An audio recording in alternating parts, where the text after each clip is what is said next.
So a little birdie told me that you don't want to be fat anymore. I caught you at a perfect... Hey Bestie, welcome back to my YouTube channel. Please take a moment to like this video and subscribe to my YouTube channel.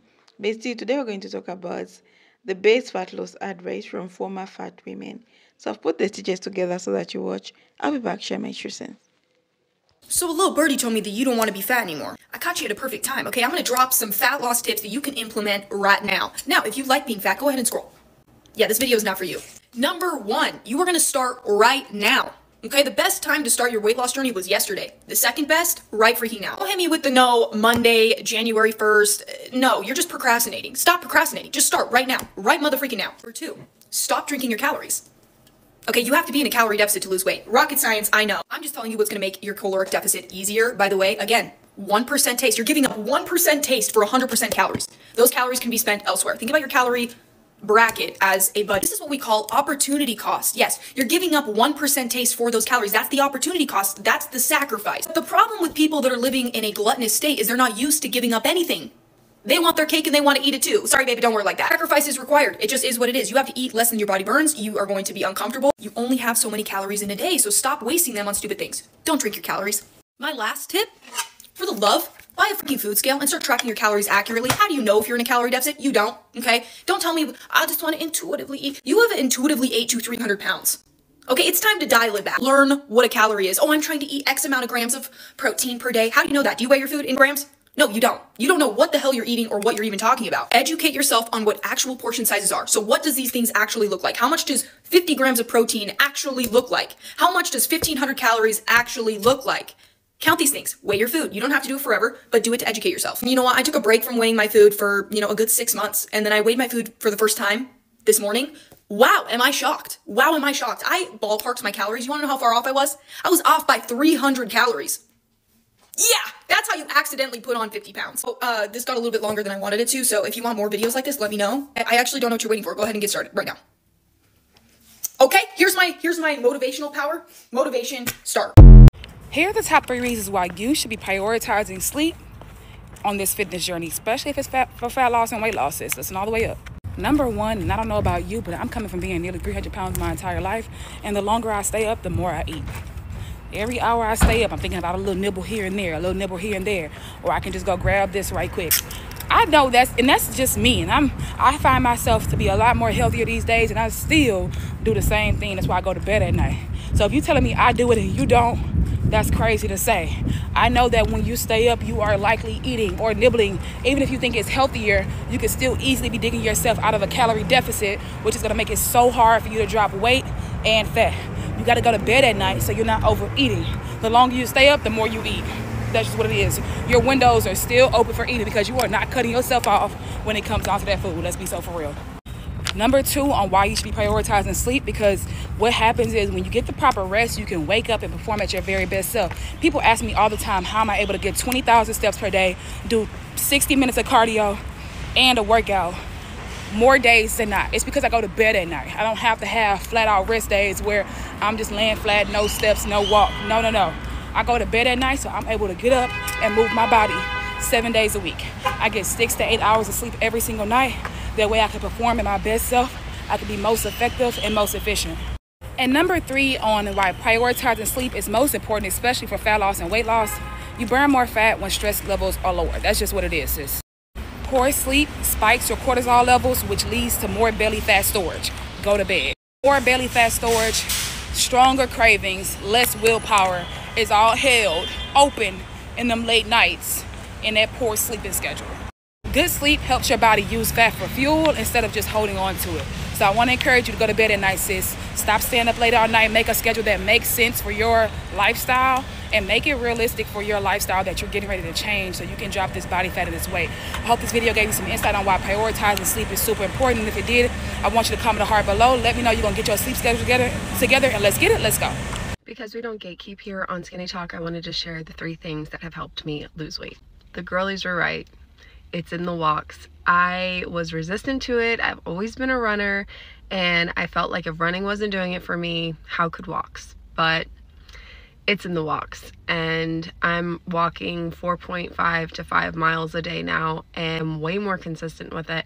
And also, like, I'm just so surprised with how lean I look since I've been doing these walks.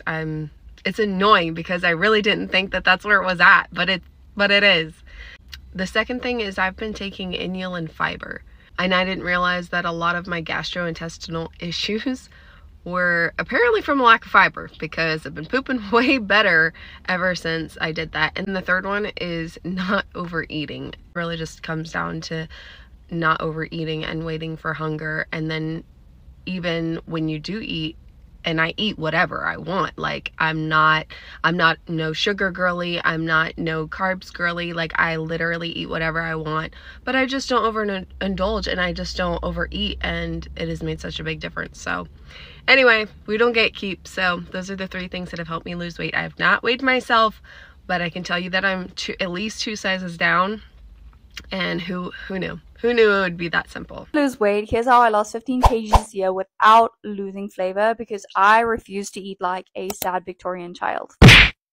So one of the first things I tried was intermittent fasting. Not because it's magical, but because I needed to stop eating like a raccoon at 11 p.m. at night. Honestly, it saved me from late night snacking, and it helped to reduce my portion control. Then I added cardio. I started off super light. I literally could not even run 1 kilometer without stopping. I worked up to 5 kilometers 3 times a week and a 10K once a week on a Saturday. Did I love it? Absolutely not. Did it work? Unfortunately, yes. But my biggest game changer, and I'm sure you've heard this before, is to be in a calorie deficit. I never believed anybody who told me that the only way to lose weight is to be in a calorie deficit. I didn't believe it at all. But logically and scientifically, it makes sense that you need to be eating less than you're burning. So for me, being in a calorie deficit is where I saw the biggest change and where I saw the scale numbers go down drastically. But overall, I think every step in my process helped me to get where I am now. And I honestly wouldn't change a single thing. So if I can lose 15 kgs, anyone can, because I used to count my calories with my spirit.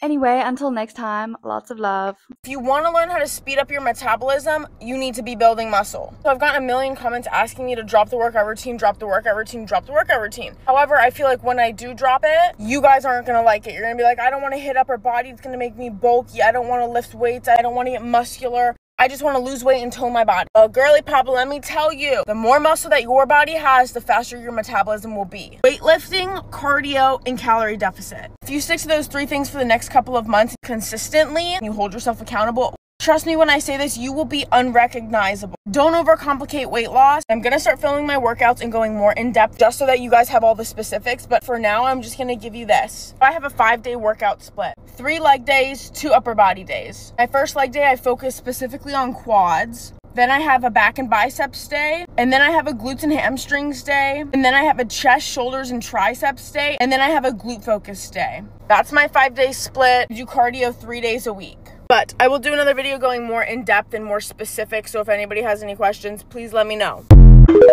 I'm gonna give you my absolute best weight loss tips that make it feel so easy that like you're hacking weight loss, okay? And this is coming from someone who struggled for years to lose weight, and then I finally figured it out and lost over 75 pounds in less than a year. So here are my absolute best weight loss tips, weight loss hacks that make your weight loss journey that much easier. Log your food ahead of time. There's no reason you should be getting to 5 o'clock and you only have 400 calories left and you have no idea what you're going to eat. That is horrible. That is not setting you up for success. So log your food for the day, either the night before or the morning of. I promise you this is gonna save so much time and it helps you stay consistent. Going along with logging food, you're gonna save room in your calories at least a couple times a week for dessert after dinner. And there are a ton of really delicious low calorie desserts, anywhere from 100 to 200 calories, that totally fill your need for having something sweet without putting you over your calorie deficit limit. So you're going to plan ahead and plan to have dessert a couple times a week and log for that. You're gonna keep things simple. You don't need to spend 3 hours cooking dinner every single night. I promise you that keeping it simple and easy is what's gonna make it sustainable for you to do it long term to actually see the weight loss that you want. So keep meals simple. Most of my meals took less than 20 minutes to make. And most of them were just pop it in the microwave or cook it on the stove for 5 minutes. Simplicity is key. Repeat meals. You don't have to have a different meal every single day. I have like the same 10 to 20 meals for breakfast, lunch, and dinner combined, and I just rotate them all the time.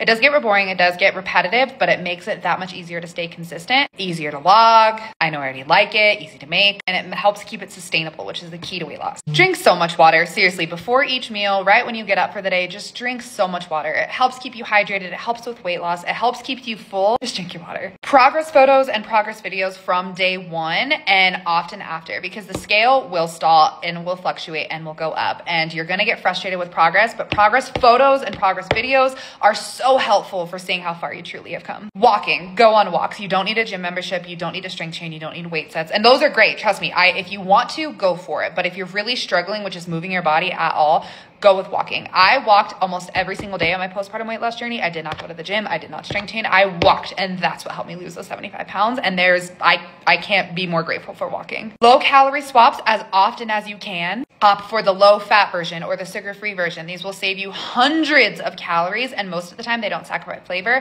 And if you want my list of my favorite calorie swaps, low calorie swaps, let me know. And lastly, focus on being consistent, not perfect. You do not have to be perfect. There were plenty of days where I messed up on my 75-pound weight loss journey, and I overate, or I took a few days off or even a few weeks off, and I still kept going. You didn't lose all your progress. You don't have to start all over. You don't have to be perfect, but you do have to be consistent. You got this. The secret is the gym. When you see people accomplishing everything that you want, it is the gym. I swear to you, you guys. The secret to becoming disciplined is the gym. When you're getting up every single morning, even when you don't want to, and going to the gym, you develop a routine. You start becoming disciplined in every other aspect of your life. Even finances, when you start going to the gym, you're not ordering out as much. You're not buying things to make you feel good, because you're feeling good from within, because the gym gives you that dopamine hit. The secret to becoming obsessed with yourself, having a high self-concept, having high self-esteem is the gym, because you are constantly working on yourself. You're constantly working on your body. The gym really makes you love yourself on a whole different level. You start loving your mental health. You start loving the way your body is starting to look. You start loving your skin. Your skin even glows differently when it's releasing toxins. I really feel like the secret to getting everything that you want in life is going to the gym. One of my best tips that has helped me so far on my weight loss journey. For one, when I started, I had to find creators who resembled me at the time. I know when you first starting, it could be intimidating to get on board with the whole fitness lifestyle and everything, and then taking advice from people who've never experienced being overweight, it definitely puts some pressure on you. So I would suggest find creators who look like you, or who has experienced your struggles, you know, or that, and also find creators who you want to look. When you start, just start. If that's walking, dancing, anything that gets your body moving is better than nothing. 2, I would suggest meal prepping. When I first started off, I didn't track calories at all. I just kind of found meals that I liked and enjoyed, and tweaked the ingredients. Like, I like cheese and dairy. I know everyone on TikTok always say replace sour cream with non-fat Greek yogurt, but I love sour cream, so I do reduced fat sour cream. I do reduced fat cheese. I do lean ground meat, ground turkey. What else? Chicken breast. I'm now just getting to seafood, so shrimp. So find things that you enjoy, but tweak it to fit like a healthier, you know, that fits your goals basically. Like, I like burgers, so if I'm craving a burger, I'll make a burger, but I'll buy keto bread, I'll buy reduced fat cheese, lean ground meat. And then for fries, I love fries, but I'll have a serving or 2 of the fries, and I'll air fry it. Literally anything that you crave, you can make a healthier version of it. Whether that's nachos, burgers, I don't know, anything that you crave, I'm telling you, there's a healthier way you can make it to fit your goals. I don't know, make a plan and stick to it. I know it's easy to say, like, you know, you're tired, you don't want to do this, you don't want to do that. But in my case, I was tired, yes, but I was more so tired of my issues I have with myself. Like, I was very depressed. I couldn't fit into certain clothes. I had like an eye-opening thing that happened to me back in 2022 before I started on weight loss journey. I couldn't fit on the ride at the Houston Rodeo. And mind you, like, I always go to the carnival to get on rides and to eat the food and not. So my chest and lower area had gotten too big, so they didn't allow me to get on the ride, and I had to get my tickets refunded in front of everyone. So that was kind of embarrassing, and it really made me depressed. So I don't know, like, you really have to reach that point to where you want to stick to your goals and change, if that makes sense. But yeah, make a plan and stick to it, and then give yourself 30 days. Like I gave myself 30 days before I got a membership. So I went to my apartment gym and I just did strictly cardio and like did the treadmill, just walk. And I had a gallon of water. I just walked, did my gallon. And then once I was consistent with that, I was like, okay, bet I could go get a gym membership. And ever since then, I just never stopped. Also, give yourself grace. I know it's hard starting off. You're like, I want to lose 80 pounds. I want to lose 25, 40 pounds. Yes, you can lose that weight, but like give yourself grace and compassion, because like putting pressure on yourself, like, oh, or even calling yourself like fat, or I'm a loser, I'm big back, or whatever the case is, like it definitely change, like switch something in your mind, like speaking negativity on yourself. So I don't know. I think giving yourself grace and being okay with the process, like trusting the process, because I know it was some nights I cried, I was sad, like I was like, I'm still fat, but at the end of the day, like you're still showing up for yourself. So try to be positive about your journey, and then as you grow, you'll understand like what I'm talking about, because it's, you know, being negative and like, oh, I'm this, I'm that, it's like, no, give yourself compassion, because at the end of the day, you're human, and like you want to change, like you know you want to change. So, you know, just be okay with trusting the process. Upping your water intake. When I first started off, I also drank almost a gallon of water each day. If not a gallon, half a gallon. You don't have to drink a full gallon, but it's nice if you do. Drinking your water, reducing your alcohol intake. I used to drink like crazy, especially when I moved out on my own. I was drinking like a lot. And yes, drinking is fun and all, but I noticed for me, for my gut, it made my gut bigger with all the sugary drinks. It made my face swell. So if you limit your alcohol intake, you will notice the difference. Buying drinks that don't have too much sugar in it. Like now in my house, I don't buy any like regular juices. If I do, like I'll have a cup or so if I'm making like a dinner or whatever. But I go for zero sugar Minute Maid juice. I love zero sugar Sunkist. I love zero sugar Sprite, water. I buy those packets to put in my bottled water to take to work or have at home. So once you switch out like lemonades, I used to love Minute Maid, like pink lemonade, but those drinks have a lot of sugar. They really do, and it's crazy how much sugar like you could just have in one sitting, like drinking one bottle and you don't even know it. So replacing a lot of your drinks with lower calorie drinks or water. Don't be so restrictive. I know for me, which I think I was so successful on my journey, I did not restrict myself. Like if I wanted something, I would get it. Like I was big on crumble. Oh my gosh, I used to get crumble every week, the 4-piece cookie, which contributed to my weight. But I used to get 4 cookies, and that was my thing. And so when I started, I was like, okay, I did good this week. Okay, I'm gonna have just 1 crumble cookie. Or if it was a really good week, I got 2. But I kind of spaced it out. But and that worked out. Now I honestly don't get crumble now because I don't think it's worth the calories or sugar. But if they have that key lime, I'm getting that cookie. Like that key lime, there's a couple cookies like I'll go out and get, but on like a daily basis now, like I don't just go out and get crumble. There's like a lot of other things I'd rather have than eating the crumble cookie. But before then, like I said, if I wanted something, I would get it. And I feel like sometimes people do say like, oh, I'm gonna cut out everything, and that works for them. But for me, that led to like binge eating. Like, oh, I didn't have for 2 weeks like chips, cookies, whatever. And it's like one day there's chips in front of you and there's cookies in front of you, or you at a work party. It's like, oh, I haven't had this in ages, and now you want to eat everything in sight. So definitely do not restrict yourself. If you crave something, allow yourself to have it. If you go over your calories or you binge eat, like it happens. It happened to me one time. Like I had a whole box of chips left over from my birthday party, and I literally ate like 9 bags. I was like, oh, hot Cheetos, oh, hot fries, oh, hot Funyuns. I was like, oh, and I ate like 8. But I did some self-reflection. I was like, oh, I don't like the way I feel after I did that. So you kind of just learn from your mistakes, but definitely do not restrict yourself. And just, yeah, have patience. Know that it's going to take time, but it's going to be worth it in the end. This is my 3rd year. In October, it'll be 3 years that I've worked out and been consistent ever since October 22. Like I've been at it. So it's going to take some time. Some people lose weight quicker.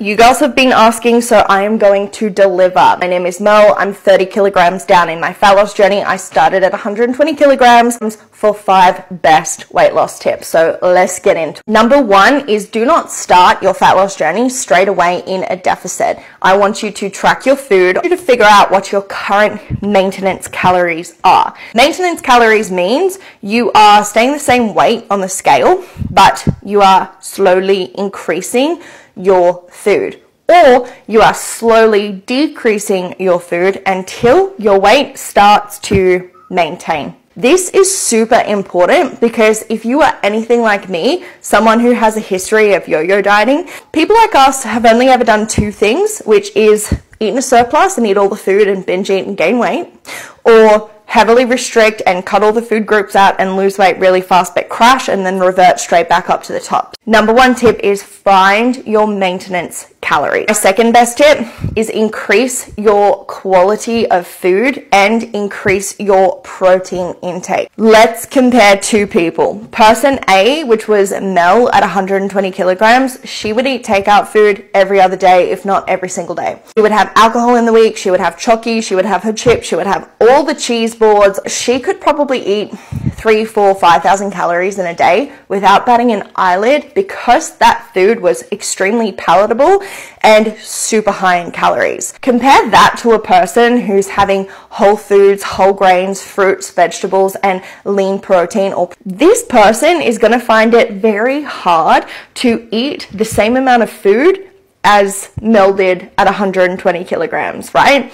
Increasing the quality of your food is going to make a deficit easier to stick to because you're going to still have high volume, low calorie foods. You are going to still feel satiated. And no, we're not going straight for protein powders either. If you're a meat eater, I want you to increase your meat, your eggs, your chicken, your lean protein each meal, and then you can supplement with a protein powder if you need to. Number 3 is get your steps up. Before you even think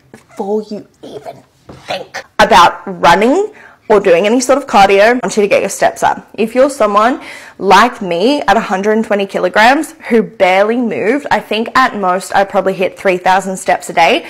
I want you to start by adding 1,000 steps a day. So if you're at 3,000 steps, I want you to hit 4,000. And the week after, I want you to hit 5,000. And the week after, you see where I'm going, right? I need you to build your steps up. Now, there's no magic number of steps. You could do 8,000, 10,000, 12,000, 15,000, whatever. But you have to prioritize your low intensity steady state cardio, which is essentially getting your steps up. All for my corporate girlies, park further away from work and walk in. Do the copying, do the coffee runs. You are someone with a sedentary job, going for a walk in the morning is one of the best things you can do for yourself. My next tip is stop trying to avoid shortcuts. Yes, I know you want a balanced lifestyle. Yes, I know you don't want to have to sacrifice social events or drinking on the weekends, or weight loss requires, like, from the data perspective, weight loss requires an energy imbalance. So how are you going to be able to live a balanced lifestyle? And by the way, and this might hurt to hear, my idea of balance at 120 kilograms compared to now, completely different. Where did this band come from? If you are trying to lose fat, you have to be in an energy imbalance, which means if you are prioritizing balance over weight loss, you're going to struggle to see a result. My final tip, believe that you can actually do it. I know that sounds so generic and so fucking cringy, but if you are sitting there going, I don't think I can do it, I don't believe in myself, then every time you step off the plan, maybe you eat a few hundred calories over, maybe you're a few hundred steps under, because of the way you're approaching this in terms of shame, you are going to self-sabotage the fuck out of yourself versus someone who goes, I'm going to fucking do this, and I'm going to take a step-by-step approach, and I'm going to set achievable goals that I can continue to increase and move the goalpost as I achieve, versus someone with an all-or-nothing approach that gets on board to lose 20, 30, 40 kilograms, and because you haven't seen that in the first 4 weeks, you crash and burn and hate yourself for it. You have to back yourself. That is something that took me so much work. So much work. Bestie, the huge truth from former fat women share is that small daily habits matter more than extreme challenges. They did not lose the weight from starving themselves or doing crazy workout for 1 week. They built consistency in the smallest decision. It's choosing to eat at home instead of fast food. It's taking the 10 minutes walk even when the weather is not perfect. It's drinking water even when the soda is calling your name. These little habits don't feel dramatic, but they do add up in ways you can't even imagine. And former fat women always say that the habit you build when nobody is watching, are the ones that changes your life. Bestie, former fat women also talk about how freeing it is to stop eating with emotions. Not every craving is hunger, sometimes it's stress, sometimes it's boredom, sometimes it's loneliness, and those are the feelings, not appetite. The moment you learn to sit with your emotions instead of feeding them, you gain control. You start asking yourself, what am I actually feeling instead of running to the fridge? That emotional discipline is a silent weight loss tool that nobody talks about. Bestie, another piece of advice that keeps coming in how important it is to move your body in ways you enjoy. Women who kept the weight loss off did not torture themselves with workout they hated. They found movement that made them feel alive. Some walked, some danced, some lifted weights, and some did not do home workouts. The point wasn't perfection. The point was consistency. When movement becomes fun, your body starts craving it.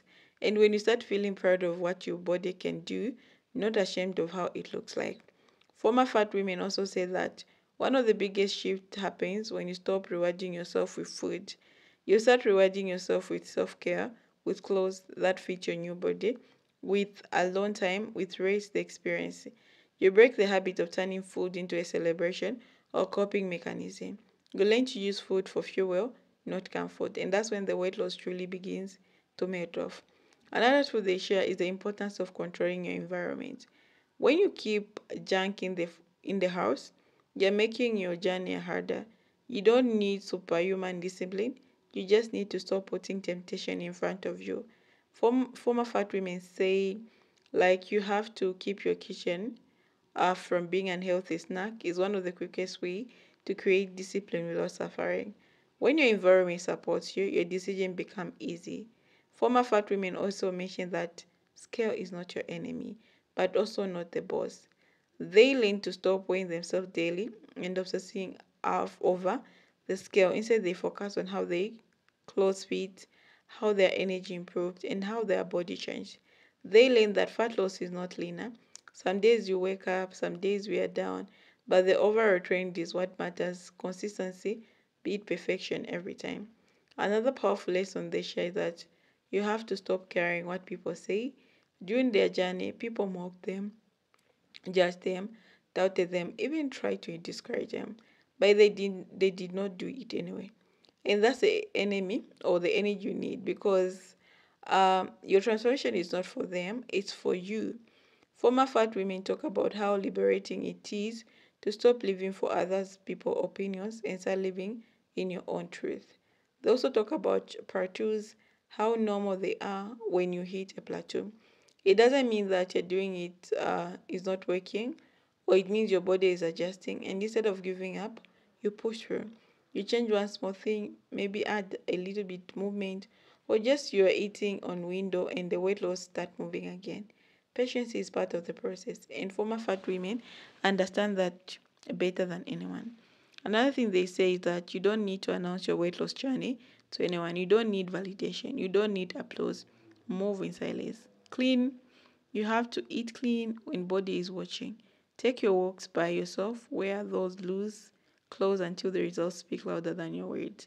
Former fat women say the quiet season for discipline are what create the loud season of transformation. They also emphasize their powerful routines, waking up at the same time, eating the same time, moving daily, staying hydrated, prioritizing sleep. These routines make weight loss automatic. You don't rely on motivation because motivation comes and go. You rely on structure. And structure is what makes you new lifestyle feel effortless.